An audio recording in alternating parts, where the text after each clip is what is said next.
A minha conversão mesmo, aconteceu quando eu morava no Iraque. O meu marido era engenheiro da Petrobras, hoje eu sou viúva, e ele foi convidado pela Petrobras para ser o gerente de apoio da Petrobras Internacional, que era Braspetro nessa época, no Iraque. E nós fomos morar na cidade de Basra, antiga Caldeia, extremo sul do Iraque, já a fronteira com o Kuwait. E lá, na casa que nós morávamos, perto existia um parque de tamareiras.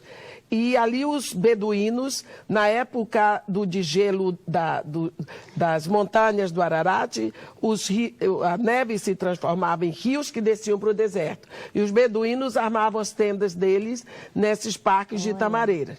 Então, nessa época que os beduínos estavam ali, passava uma menina, uma pastorinha. O nome dela era Surreila, Zurraine. E era o único rebanho que passava diante da minha casa. Então, eu criei um carinho por aquela criança, porque eu sempre gostei muito de criança. E eu comecei a gastar o meu árabe com ela.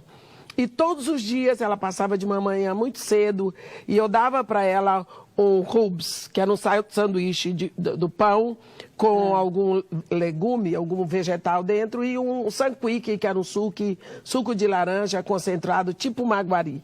Ela ia e à tardinha ela voltava e deixava a garrafinha vazia.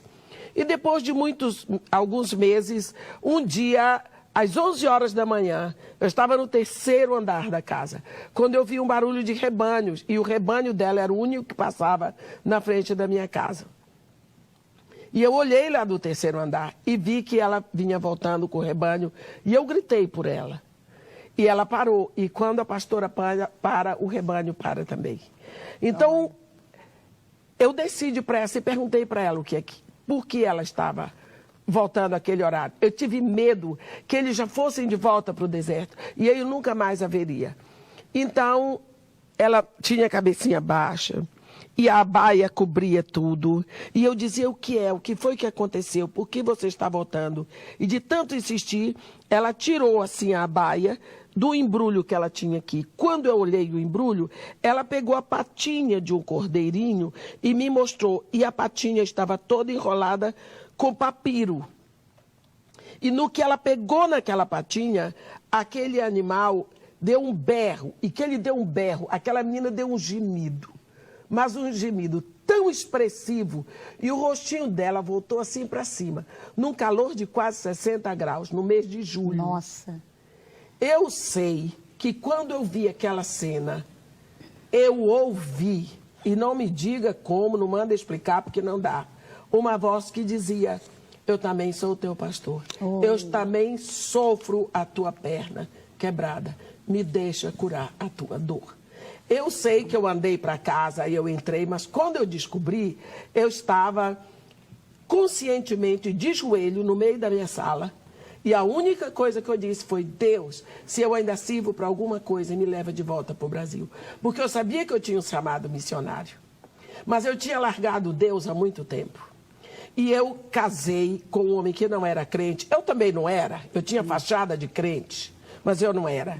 Eu vivia longe da igreja, de pastor. Eu me achava melhor do que todo mundo. Eu era mais inteligente, eu tinha mais títulos. E a partir daquele momento, eu sabia que era o fim do caminho para mim, porque eu não aguentava mais. Eu estava no fim, na beira de uma depressão. E eu disse: me leva de volta para o Brasil. Meu marido tinha que ficar ainda mais 2 anos lá, mas isso foi no mês de julho, e no mês de 22, em 22 de setembro, começou a guerra Irã-Iraque. No terceiro dia, fugimos para o Kuwait e de lá para o Brasil, e ali se deu a minha conversão. Foi desse jeito. E eu que conhecia o Salmo do Pastor, que é o Salmo 23, então eu comecei dali em diante a conhecer o pastor daquele Salmo. Aleluia. E a minha vida tem sido essa. Até hoje, ali se deu a minha conversão.